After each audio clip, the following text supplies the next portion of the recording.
जय जिनेंद्र। वर्णी जी की आत्मकथा में आपका स्वागत है। अब तक हमने देखा कि बम्बई में कैसे उनको सर्व प्रकार की अनुकूलताएं मिल ही गईं। आपको अपने जीवन में कभी लगता होगा कि आपके साथ सिर्फ पाप का ही उदय चल रहा है, आपके साथ बुरा ही बुरा हो रहा है, लेकिन ऐसा होता नहीं। कभी भी किसी भी जीव को सदाकाल पाप का उदय नहीं रह सकता। इसी प्रकार से कभी भी किसी भी जीव को सदाकाल पुण्य का उदय नहीं रह सकता। पुण्य का, पाप का, पुण्य का, ये उदय में परिवर्तन होता ही रहता है। जहाँ वर्णी जी को एक ओर बहुत सारी प्रतिकूलताएं प्राप्त हो रही थीं, वहीं दूसरी ओर उनको सहायता करने वालों की भी कोई कमी नहीं थी। उनको हेल्प करने वालों की, उनको मार्गदर्शन देने वाले भी कम नहीं थे। बम्बई में आकर के वे यद्यपि बहुत गरीब थे, लेकिन धीरे धीरे बाबा गुरु दयाल सिंह जी और भी ऐसे अन्य अन्य लोग उनको मिले जिन्होंने उनकी बहुत सहायता करी। वहाँ पर वे गोपाल दास जी बरैया तथा अन्य गुरुजनों के सानिध्य में रह कर के संस्कृत आदि पढ़ रहे थे, और तभी पुण्य उदय में ही पाप का उदय आ गया और उनको बम्बई का वातावरण जो है वो सूट नहीं हो पाया। इसलिए वो बम्बई को छोड़ करके गुरुजनों की आज्ञा से पूना चले गए। पूना से पुनः वापस लौटे बम्बई, सोचा कि अब यहाँ पर अनुकूल हो जाए, लेकिन पुनः वातावरण अनुकूल नहीं रहा और वे गुरुजनों की आज्ञा से अजमेर के पास खेकड़ी पहुँच गए। वहीं खेकड़ी से ही वे जयपुर आ गए, और जयपुर वे बहुत प्रारंभ से ही आना चाहते थे, जैसा कि हम जानते हैं। अच्छा, आपको क्या याद रहा कि वो पहले जयपुर कब आना चाहते थे और किस कारण से उनका जयपुर में जाना नहीं हो पाया था? अगर आपको याद रहा है तो मुझे अवश्य कमेंट करके बताइएगा। मैं चाहता हूं तो बता भी सकता था, लेकिन मैं ये देखना चाहता हूं कि आप लोगों को मेरी कही हुई बात, हम जो पहले पढ़ चुके हैं, वो सुनी हुई बात याद रहती है कि नहीं रहती है। चलिए, तो वो पहले भी जयपुर जाना चाहते थे, लेकिन जयपुर नहीं जा पाए। अब वो वापस जब जयपुर जाते हैं तो वहाँ पर कातंत्र, व्याकरण आदि और तत्वार, सूत्र, सर्वार सिद्धि आदि ग्रंथ पढ़ने लगते हैं। उनको एक आदत लग जाती है, और वो आदत होती है कलाकंद खाने की, लौकी के हलवे को खाने की, जो कि एक बाज़ार में एक दुकान पर मिलता है। और ये आदत उनको ऐसी लग जाती है कि वो चाह कर भी उसको छोड़ नहीं पाते, और ये तभी छूटता है जब वो जयपुर छोड़ते हैं। जब वो जयपुर में परीक्षा दे रहे थे, एग्ज़ाम दे रहे थे, तभी उनके घर से एक पत्र आया जिसमें लिखा था कि उनकी धर्म पत्नी का देहांत हो चुका है, अर्थात उनकी डेथ हो चुकी है। ये सारी घटनाएं यहाँ पर घटित हो चुकी हैं। अब हम इससे आगे बढ़ते हैं। पेज नंबर है 36 और हेडिंग का नाम है यह जयपुर है। जयपुर एक महान नगर है।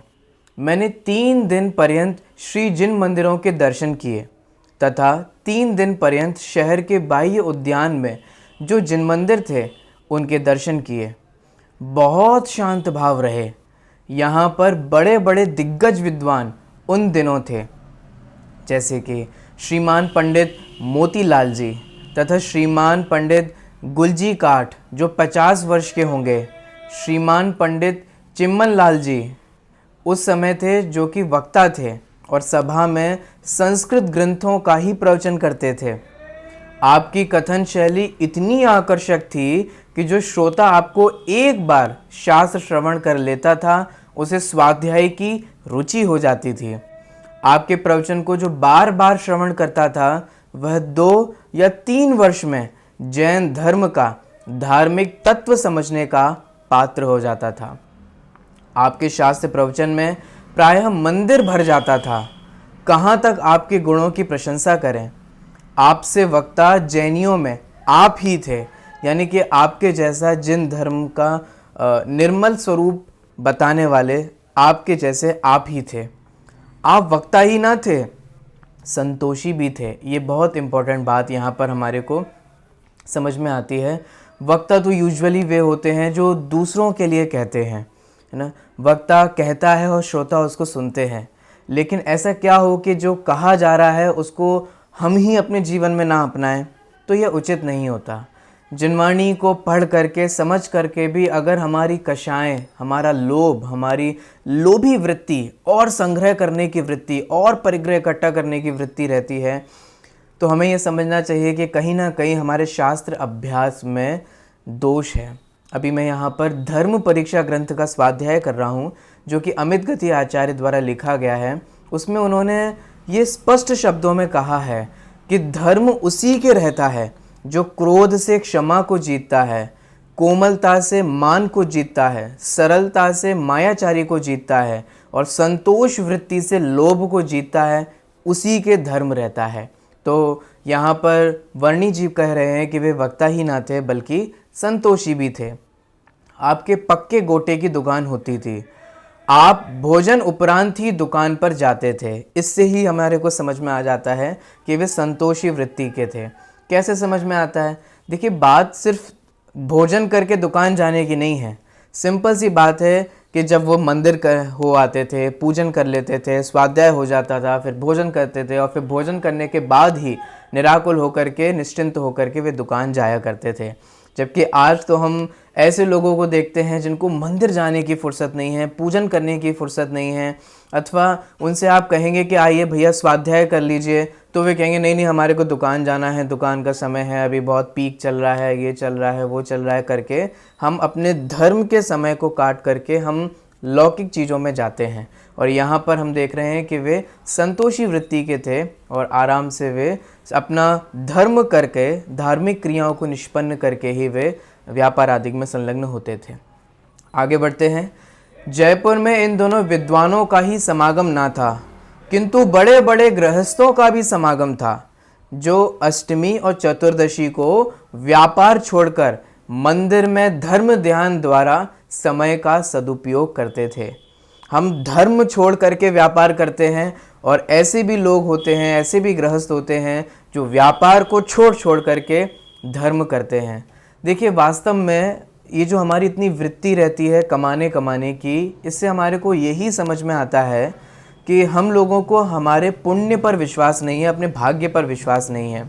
सिंपल सी बात है, अगर हमारे पुण्य का उदय होगा, भाग्य का उदय होगा, तो पैसा कहीं नहीं जाने वाला। और अगर हमारे पुण्य का उदय ना हो, हमारे भाग्य का उदय नहीं हो, तो हम 5-5 बजे दुकान खोल लें, 4-4 बजे दुकान खोल लें सुबह के, तो भी उससे कोई लाभ होने वाला नहीं है। तो इसीलिए यहाँ पर कई ऐसे गृहस्थ भी होते हैं जो अष्टमी और चतुर्दशी को व्यापार छोड़ करके मंदिर में धर्म ध्यान द्वारा समय का सदुपयोग करते थे। ये बहुत एक चीज़ ध्यान देने योग्य है। एक तो अष्टमी चतुर्दशी को व्यापार छोड़कर, दूसरा व्यापार तो छोड़ दिया, ये तो नेगेटिव बात हो गई, लेकिन करा क्या? तो करा मंदिर में धर्म ध्यान। ये बहुत इंपॉर्टेंट है। और सुनिए, सैकड़ों घर शुद्ध भोजन करने वाले श्रावक के थे। पठन पाठन का जितना सुअवसर यहाँ था उतना अन्यत्र ना था। एक जैन पाठशाला मनिहारों के रास्ते में थी। श्रीमान पंडित नानूलाल जी शास्त्री, श्रीमान पंडित कस्तूरचंद जी शास्त्री, श्रीमान पंडित जवाहरलाल जी शास्त्री तथा श्रीमान पंडित इंद्रलाल जी शास्त्री आदि इसी पाठशाला द्वारा गणनीय विद्वानों में हुए। कहाँ तक लिखूं? बहुत से छात्र अभ्यास कर यहाँ से पंडित बन प्रखर विद्वान हो जैन धर्म का उपकार कर रहे हैं। ये बहुत सुंदर पंक्ति है और हमें भी ये ध्यान देना चाहिए। मैं आपसे भी और इसी बहाने अपने से भी एक बात कह रहा हूँ, हमें अपने जीवन में जितना हो सके, जितना बन सके, कोई यहाँ पर निश्चित नहीं है, लेकिन जितना हो सके, जितनी शक्ति, जितना समय हो, उतना जैन धर्म का उपकार अर्थात जैन धर्म की प्रभावना करनी चाहिए। आप ये मत समझिए कि प्रभावना सिर्फ एक वक्ता से ही होती है, एक प्रवचन करने वाले से ही होती है, एक लेखक से ही होती है। प्रभावना हर जीव अपने स्तर से अलग अलग प्रकार से कर सकता है। आप भी कर सकते हैं, छोटा बच्चा भी जैन धर्म की प्रभावना कर सकता है। जब छोटा बच्चा अपने अजैन दोस्तों के पास जाकर के ये कहता है कि हमारे घर में रात में नहीं खाया जाता, हम आलू नहीं खाते, इससे भी जैन धर्म की प्रभावना होती है। बहुत बहुत बहुत माध्यम होते हैं प्रभावना करने के, इस पे हम फिर कभी बात करेंगे। लेकिन बात मैं यही कहना चाहता हूँ कि जितना बन सके उतनी जैन धर्म की प्रभावना, वर्णी जी के शब्द में कहूँ तो जैन धर्म का उपकार करना चाहिए। सुनना, जैन धर्म का उपकार आप जैन धर्म के लिए नहीं कर रहे हैं, बल्कि उसका उपकार करने से हमारा ही उपकार होता है, हमारा ही भला होता है। ये बात हमेशा ध्यान रखिएगा। आगे बढ़ते हैं। यहाँ पर उन दिनों जब मैं पढ़ता था तो श्रीमान स्वर्गीय अर्जुन दास जी भी एंट्रेंस में पढ़ते थे। आपकी अत्यंत प्रखर बुद्धि थी, साथ ही आपको जाति के उत्थान की भी प्रबल भावना थी। आपने एक सभा स्थापित की थी, मैं भी उसका सदस्य था। आपका व्याख्यान इतना प्रभावक होता था कि जनता तत्काल ही आपके अनुकूल हो जाती थी, यानी कि वो जो बात कहते थे लोग उनसे सहमत हो जाते थे, उन्हें एक्सेप्ट कर लेते थे उनके थॉट्स को। आपके द्वारा एक पाठशाला भी स्थापित हुई थी, उसमें पठन पाठन बहुत सुचारू रूप से होता था। उसकी आगे चलकर अच्छी प्रख्याति हुई, माने वो बहुत बड़ी और खूब प्रसिद्धि हुई। कुछ दिनों के बाद उसको राज्य से भी सहायता मिलने लगी, अच्छे अच्छे छात्र उसमें आने लगे। आपका ध्येय देशोद्धार का विशेष था, मानी कि देश को उद्धार करना, देश की सेवा करने का विशेष था। अतः आप कांग्रेस संस्था से अधिक प्रेम हो गया। आपका सिद्धांत जैन धर्म के अनुकूल ही राजनीतिक क्षेत्र में कार्य करने का था।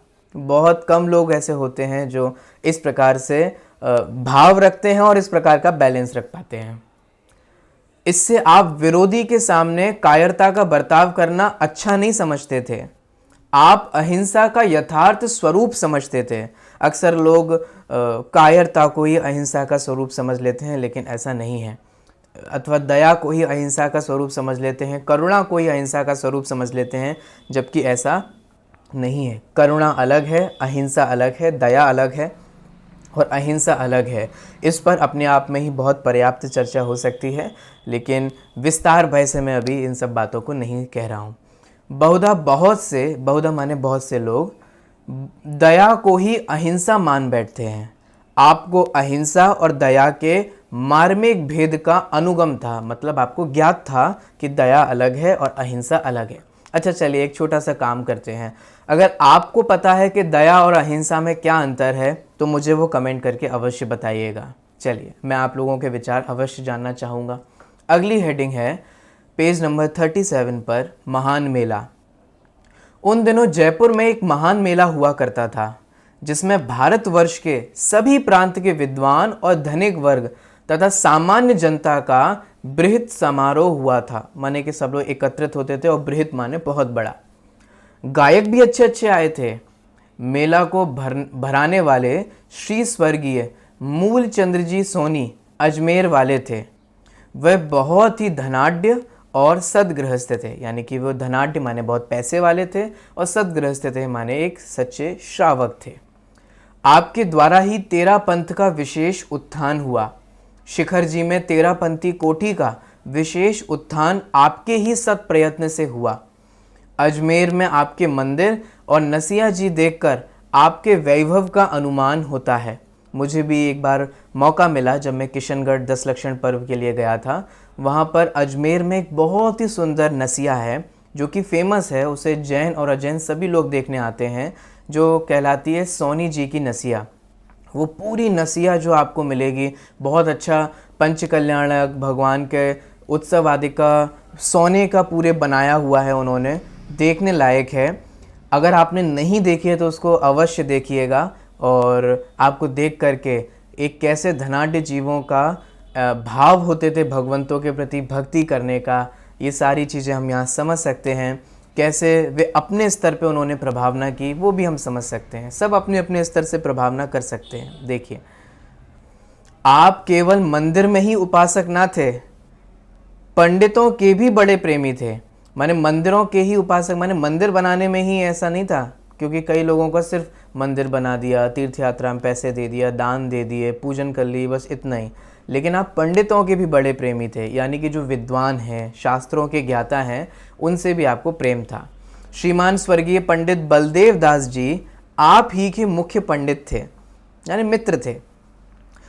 जब पंडित जी अजमेर जाते और आपकी दुकान पर पहुंचते, तब आप आदर पूर्वक उन्हें अपने स्थान पर बैठाते थे, जो मूल गद्दी होती है। पंडित जी महाराज जब यह कहते कि आप तो हमारे मालिक हैं, अतः दुकान पर यह व्यवहार योग्य नहीं, तब सेठ जी साहब उत्तर देते। अब देखिए कितना सुंदर उत्तर है, और ये विचार करने की बात है। अक्सर हमारे को लगता है कि जगत में कहा जाता है कि ज्ञानवान और लक्ष्मीवान, इन दोनों का विरोध है, यानी कि सरस्वती का और लक्ष्मी का आपस में विरोध है। लेकिन विचार करने वाली बात यह है कि अगर सद्विवेकी धनवान हो तो उनको साधर्मी अर्थात ज्ञानवान लोग ही अच्छे लगते हैं। यहाँ पर देखिए, जब वे अपनी जगह छोड़ करके पंडित जी को बिठाते थे और पंडित जी मना करते थे, तो देखिए उनका उत्तर, महाराज यह तो पुण्योदय की देन है, परंतु आपके द्वारा वह लक्ष्मी मिल सकती है जिसका कभी नाश नहीं, अर्थात ज्ञान रूपी धन। ये जड़ लक्ष्मी तो आती है चली जाती है, लेकिन जो ज्ञान है, वो संस्कार जो हमारे अंदर है, वो एक भव से दूसरे भव में, और निश्चित रूप से अगर हम उस पर अमल करें तो हम इन भवों का अभाव भी कर सकते हैं। तो ऐसी बात है। आपकी सौम्य मुद्रा और सदाचार को देखकर बिना ही उपदेश के जीवों का कल्याण हो जाता है। इस सेठ जी कह रहे हैं, हम तो आपके द्वारा उस मार्ग पर हैं जो आज तक नहीं पाया। देखिए, बहुत कम ऐसे पैसे वाले मिलेंगे आपको जिनके अंदर इस प्रकार की सरलता होगी, वरना तो पैसे के चक्कर में हमारे को तुरंत ही मान हो जाता है। इस प्रकार सेठ जी और पंडित जी का परस्पर माने एक दूसरे के प्रति सद्व्यवहार था। कहाँ तक उनका शिष्टाचार लिखा जावे, पंडित जी की सम्मति के बिना, माने कि उनकी आज्ञा के बिना या उनकी एक्सेप्टेंस के बिना कोई भी धार्मिक कार्य सेठ जी नहीं करते थे। जो जयपुर में मेला हुआ था वह पंडित जी की सम्मति से ही हुआ था, माने कराया सेठ जी ने था, लेकिन सम्मति उसमें पंडित जी की थी। मेला इतना भव्य था कि मैंने अपनी पर्याय में वैसा अन्यत्र नहीं देखा। उस मेला में श्रीमान स्वर्गीय पंडित पन्ना लाल जी न्याय दिवाकर, श्रीमान स्वर्गीय पंडित गोपाल दास जी बरैया तथा श्रीमान स्वर्गीय पंडित प्यारे लाल जी अलीगढ़ वाले आदि विद्वानों का तथा सेठों में प्रमुख सेठ जो आज विद्यमान है तथा श्रीमान स्वर्गीय उग्रसेन जी रहीस, उनके भ्राता श्री स्वरूप चंद्र जी रहीस, श्रीमान लाला जम्बू प्रसाद जी रहीस सहारनपुर वाले, श्री चौधरी झुन्नामल जी दिल्ली आदि अनेक महाशय एवं बुंदेलखंड प्रांत के श्रीमंत स्वर्गीय मोहनलाल जी साहब खुरई, जबलपुर के महाशय सिंघई गरीबदास जी साहब तथा श्रीमंत स्वर्गीय गोपाली साहू आदि प्रमुख व्यक्तियों का सद्भाव था। श्री शिवलाल जी भोजक तथा तांडव नृत्य करने वाले श्री सिंघई धर्मदास जी आदि भी प्रस्तुत थे। वे ऐसे गवैया थे, गवैया यानी कि गाने वाले, जिनके गान का श्रवण कर मनुष्य मुग्ध हो जाता था, यानी कि एकदम बिल्कुल अट्रैक्ट हो जाते थे और बिल्कुल ज्यों के त्यों रह जाते थे। जब वह भगवान के गुणों का वर्णन कर अदा दिखाते थे तो दर्शकों को ऐसा मालूम होता था कि वह भगवान को हृदय में ही धारण किए हों। कहने का तात्पर्य यह है कि इस मेले में अनेक भव्य लोगों ने पुण्यबंध किया था। मेला में श्री महाराजाधिराज जयपुर नरेश भी पधारे थे, माने जयपुर के राजा भी आए थे। आपने मेला की सुंदरता देखकर बहुत ही प्रसन्नता व्यक्त की थी तथा श्री जिनबिंब को देखकर स्पष्ट शब्दों में यह कहा था कि, अब यहाँ ध्यान देने वाली बात है कि अजैन राजा हमारे भगवंतों को देख करके, भगवंतों की मुद्रा को देख करके क्या कहते हैं, शुभ ध्यान की मुद्रा तो इससे उत्तम संसार में नहीं हो सकती। जिसे आत्म कल्याण करना हो वह इस प्रकार की मुद्रा बनाने का प्रयत्न करे। एक छोटी सी बात मैं यहीं ऐड कर देना चाहता हूँ। भगवंतों की मुद्रा आप देखिए, कभी प्रैक्टिस कीजिए। मैं कहता हूँ अभी हम लोग ना सिस्टमेटिक और एक रोबोटिक लाइफ जी रहे हैं। हम मंदिर भी जाते हैं, दर्शन भी करते हैं, तो भगवंतों को वैसे ही देख करके वही सब जो हम पढ़ना होता है वो पढ़ करके, चावल चढ़ाने होते हैं वो कर करके वापस आ जाते हैं। कभी ये जो ऑटोमेटिक और ये सिस्टमेटिक और ये जो रोबोटिक लाइफ हम जी रहे हैं ना, इसको छोड़ करके एक बार जब अशांत हो तो भगवान की सिर्फ मुद्रा मात्र को देखो, सिर्फ मुद्रा मात्र को देखिए। आप नोटिस करेंगे कि आपके मन में होने वाले संकल्प विकल्प सब विराम को प्राप्त हो जाते हैं। आप नोटिस करेंगे कि चित्त में जितनी भी ऊहापोह चल रही थी, जितने भी हमारे टेंशन चल रही थी, स्ट्रेस हो रहा था, वो भगवान की मुद्रा देखने मात्र से ही सारे शांत हो सकते हैं। बशर्ते हम उनकी मुद्रा को देखें, उनके स्वरूप का विचार करें और उनके स्वरूप को विचार करके अपने स्वरूप का विचार करें। ये इस प्रोसेस को हम फॉलो करेंगे तो हमारे जीवन में कभी भी स्ट्रेस नहीं रह सकता, ये हमेशा ध्यान रखिएगा। देखिए वो देखिए अजैन राजा और क्या कहते हैं, इस मुद्रा में बाह्य आडंबर छू भी नहीं गया है, माने कोई श्रृंगार नहीं है, कुछ बनावट नहीं है, कुछ कपड़े नहीं है, कुछ आडंबर नहीं, कुछ नहीं है। साथ ही इसकी सौम्यता भी इतनी अधिक है कि इसे देखते ही निश्चय हो जाता है कि जिनकी यह मुद्रा है उनके अंतरंग में कोई कलुषता नहीं है, कोई पाप भाव नहीं है, कोई गंदा भाव नहीं है, सिर्फ मुद्रा मात्र से समझ में आ जाता है। वही अगर मुद्रा भगवान की आक्रामक हो तो उससे हमें समझ में आ जाएगा। और कुछ और ऐसी इसी तरीके से हो तो भी हमारे को सारे भाव समझ में आ जाएंगे। लेकिन भगवान की मुद्रा सौम्य है। मैं यही भावना भाता हूँ कि मैं भी इस पद को प्राप्त हूँ। देखिए कैसे ये अजैन राजा ये भावना भा रहे हैं। इस मुद्रा के देखने से जब इतनी शांति होती है, तब जिनके हृदय में कलुषता नहीं, उनकी शांति का अनुमान होना ही दुर्लभ है। ये लॉजिक समझ में आया? जब भगवान की मुद्रा देखने से इतनी शांति मिलती है, ज़रा विचार कीजिए अगर हम भगवान बने तो हमारे को कितनी शांति मिलेगी, कितनी अनाकुलता मिलेगी। इसीलिए जो सच्चा श्रावक होता है वो सिर्फ भक्त बन के ही नहीं अटक जाता है, वो भगवान का सच्चा भक्त भी वही होता है जो निरंतर भगवान बनने की भावना भाता है और अपने भगवान को देख देख करके निरंतर प्रेरणा लेता है कि होए मेरी ऐसी दशा जैसी तुम धारी है। इस प्रकार मेला में जैन धर्म की अपूर्व प्रभावना हुई। इसका श्रेय श्रीमान स्वर्गीय सेठ मूलचंद जी सोनी अजमेर वालों के ही भाग्य में था। एक बहुत सुंदर बात जो अब देखिए वर्णी जी कहते हैं, द्रव्य का होना तो पूर्वोपार्जित पुण्योदय से होता है, परंतु उसका सदुपयोग विरले ही पुण्यात्माओं के भाग्य में होता है। यानी कि हमारे पास पैसा होना और उस पैसे का सदुपयोग करना। देखो एक सिंपल सी बात आप समझना, अगर आपके पास पैसा है तो आप उस पैसे से कुछ भी कर सकते हैं। जैसे कि हम यहाँ पर उन सेठ जी को ही लें जिन्होंने इतनी इतनी प्रभावना की, इतनी इतनी नसियाँ बनाई, समेर शिखर जी में भी धर्मशाला बनवाई और भी ये सारे कार्य उन्होंने किए, मेला आदि किए। वे चाहते तो ये सारा धन अपनी बहुत बड़ी बड़ी हवेलियाँ बनाने में भी तो खर्च कर सकते थे, अपना बहुत बहुत मकान, अपनी फैक्ट्री, अपना कुछ भी कर किया जा सकता, माने भोगों में भी तो लगाया जा सकता था ना। देखिए आज हमें जो भी प्राप्त हुआ है, जो भी, चाहे कम हो चाहे ज़्यादा लगता हो आपको, ये आपके पूर्व उपार्जित पुण्योदय के कारण मिला है। पूर्व में हमने पुण्य किया इसलिए आज हमारे को प्राप्त हुआ। लेकिन विचार करने वाली बात यह है कि यह पुण्य कैसे बना? यह पुण्य धर्म के कार्यों से बना। और अगर हम धर्म को छोड़ करके भोगों में लग जाते हैं तो निश्चित रूप से हम ये व्यवस्था कर लेते हैं कि आगे हमारे जीवन में प्रतिकूलता ही प्रतिकूलताएं आएँ। इसलिए साधन होना अलग बात है और साधन का सदुपयोग करना अलग बात है। हमेशा ध्यान रखिए, धन होना अलग बात है, धन का सदुपयोग होना अलग बात है। इसी प्रकार से ज्ञान होना अलग बात है और ज्ञान का सदुपयोग होना अलग बात है। ज्ञानवान तो सभी हैं, आप भी संगी पंचेंद्रिय हैं और सभी अन्य जीव भी संगी पंचेंद्रिय हैं। लेकिन अगर आप अपने ज्ञान का उपयोग इस तत्व ज्ञान में और वस्तु स्वरूप के निर्णय में नहीं करते तो फिर आपने उसका सदुपयोग नहीं किया।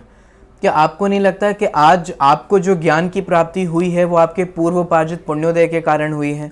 और अगर आप उस वर्तमान ज्ञान को अगर भोगों में लगा देते हैं, व्यापार कैसे किया जाए और उसको कैसे बढ़ाया जाए और कैसे पाप इकट्ठे किए जाएं और कैसे छल किया जाए और कैसे अन्याय को न्याय में बदला जाए और कैसे नंबर 2 की कमाई को नंबर 1 में कन्वर्ट किया जाए, तो आप उस ज्ञान का दुरुपयोग कर रहे हैं।